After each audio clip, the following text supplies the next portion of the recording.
सर्वप्रथम सर्वांना श्री स्वामी समर्थ. स्वामी महाराजांच्या कृपेने तुमच्या सर्व चांगल्या इच्छा पूर्ण होत ही स्वामींचरणी प्रार्थना करते आणि आजच्या व्हिडिओला सुरुवात करते.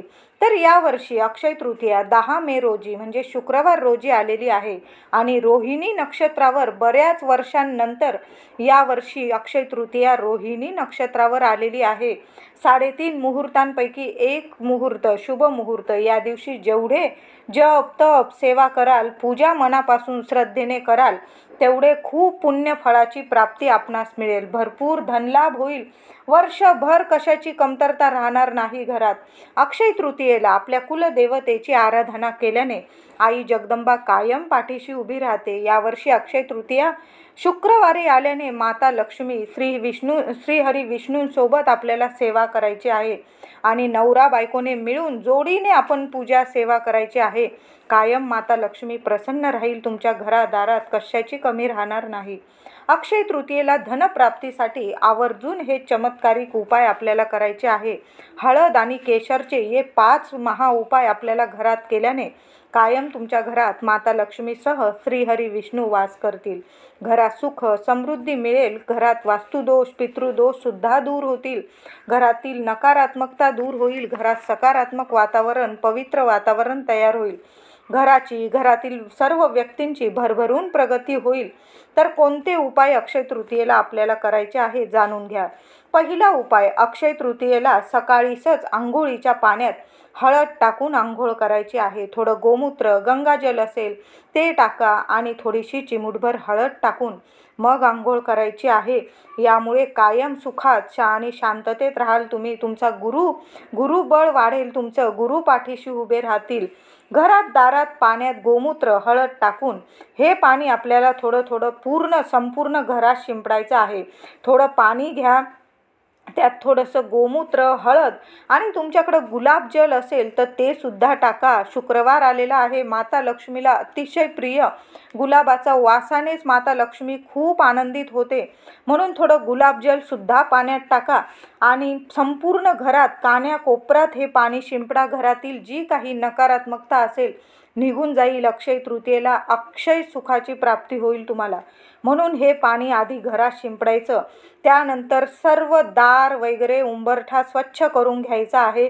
दाराला आपल्याला आंब्याच्या पानांचंच तोरण लावायचं आहे आणि त्यात पिवळी किंवा ऑरेंज कलरची आपल्याला झेंडूची फुलं टाकून असं आपल्या दाराला तोरण लावायचं आहे. आपल्या घरात सुख शांतता आरोग्य ऐश्वर्य पाहिजे असेल तर अक्षय तृतीयेला आठवणीने आंब्याच्या पानांचं तोरण आपल्याला लावायचं आहे. 11 पानांचं लावा 21 पानांचं लावा, पण अवश्य लावा. कायम माता लक्ष्मी तुमच्या घरात वास करेल. त्याचबरोबर उंबरठ्यावर हळद आणि केशर एकत्र करून थोडे पाणी टाकून पातळ पेस्ट तयार करा आणि मुख्य दारात उंबरठ्यावर छान असं लेपन करायचं आहे. माता लक्ष्मी अशाच दारातून मुख्य उंबरठ्यावरून आपल्या घरात प्रवेश करते आणि कायम घरात वास करते. म्हणून या दिवशी आवर्जून आपल्या मुख्य दार इतकं छान सुशोभित करून ठेवा की माता लक्ष्मी धावत धावत आपल्या घरात आली पाहिजे. उंबरठा पूजन अगदी छान करा ह्या दिवशी घर दार स्वच्छ असावे. मुख्य दार सुशोभित करून ठेवावे. दिवा अगरबत्ती सुगंधित धूप लावावे. दाराशी छानशी रांगोळी काढा. अगदी लहान काढली तुम्ही तरीही चालेल. रांगोळी काढून त्यात सुद्धा हळदी कुंकू व्हायचं आहे. दुसरा उपाय, हळदीत थोडीशी केशर एकत्र करून घराच्या 4ही दिशांच्या प्रत्येक भिंतीवर, तुमचं घर लहान असो मोठं असो स्वतःचं असो भाड्याचं असो, आवर्जून हा उपाय करा. हळदीत थोडीशी केशर टाका आणि आता केशर नसेलच तर हळद थोडीशी ओली करून घ्या आणि घराच्या 4ही दिशांच्या प्रत्येक भिंतीवर एक स्वस्तिक शुभ चिन्ह काढायचं आहे. खूप शुभ ठरेल. कायम घरात भरभराट होईल. घरातील सर्व नकारात्मकता दूर होईल. आवर्जून 4ही भिंतींवर आपल्याला एक शुभ चिन्ह स्वस्तिक काढायचं आहे. ओम जरी काढला तुम्ही तरीही चालेल. श्री काढलं तरीही चालेल. त्याबरोबर एक स्वस्तिक अवश्य काढा. यामुळे घरात खूप भरभराट होईल तुमच्या. करून बघा हा सुद्धा उपाय. तिसरा उपाय, अक्षय तृतीयेला दुधात केशर मिसळून या दुधाने आपल्याला देवी लक्ष्मीला श्री कृष्ण विष्णूंची मूर्ती असेल तुमच्याकडं नाहीतर बाळकृष्णाची मूर्ती असेल अभिषेक घाला दूध घ्या थोडंसं, त्यात थोड्या 2-4 काड्या केशर टाका आणि त्या केशर मिश्रित पाण्याने आपल्या देवी लक्ष्मीला आणि बाळकृष्णाला अभिषेक घाला. या दिवशी स्त्रियांनी आवर्जून लाल रंगाची साडी परिधान करा. शुक्रवार आलेला आहे, आवर्जून आता 2-4 दिवसात एखादी साडी सिलेक्ट करून ठेवा तुम्ही. आणि त्या दिवशी आपल्याला अक्षय तृतीयेच्या दिवशी सर्व स्त्रियांनी आवर्जून लाल रंगाची साडी किंवा लाल रंगाचा ड्रेस असेल, जे काही तुम्ही त्या दिवशी वस्त्र परिधान करणार असाल तो लाल रंगाचा परिधान करा. देवी लक्ष्मीचा आवडता लाल रंगाचे कपडे परिधान करा. हातापायाला सुद्धा नखांना या दिवशी लाल नेलपेंट लावा, छान लाल कुंकू लावा. अगदी इतकं लक्ष्मी बनून राहा या दिवशी. लक्ष्मी माता कायम तुमच्यावर प्रसन्न राहील. करून तर बघा हा उपाय. चौथा उपाय, अक्षय तृतीयेस प्रत्येक व्यक्तीने हळद पाण्यात घसून थोडीशी हळदीचं खांड, आपल्याकडं हळदीचा तुकडा असेल तुमच्याकडं, मसाला बाजारात मिळते हळद, प्रत्येकाकडंच असते हळद, ती थोडीशी सानेवर घसून घ्या आणि ती हळद आपल्या कपाळी लावायची आहे. कपाळी नाही लावायची तुम्हाला तर बेंबीत लावायची आहे आपल्याला. थोडी का होईना, लहान मुलांना सुद्धा लावा. घरातील प्रत्येकाने हा उपाय करा. महिलांनी तर कराच. काही दोष असतील तुमच्या कुंडलीत तर अक्षय तृतीयेस बेंबीजवळ हळदीचा तिलक केल्याने माता लक्ष्मी, श्री हरी विष्णू प्रसन्न होतील. सर्व काही कुंडलीतील दोष, ग्रह दोष असतील निघून जातील, दूर होतील, शांत होतील. करून बघा, अवश्य करा.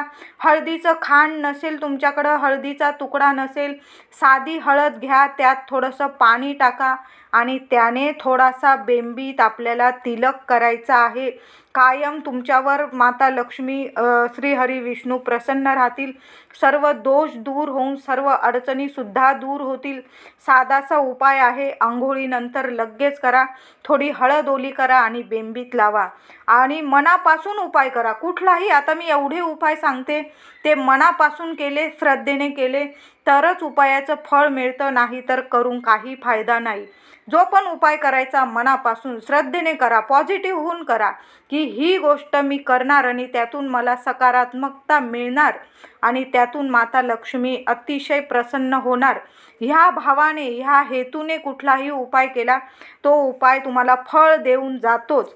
पाचवा उपाय, तुमच्या घरात जेवढ्या वस्तू असतील, fridge, TV, AC, car, 2 wheeler, ज्या पण वस्तू असतील, तुमची सायकल जरी असेल मुलांची, आपण 1-1 रुपया साठवून, प्रत्येकाचीच अगदी खूप करोडपती प्रत्येक जण नसतं, आपल्यासारखे सर्वसाधारण लोक 1-1 वस्तू घेण्यासाठी 1-1 रुपये साठवत असतो.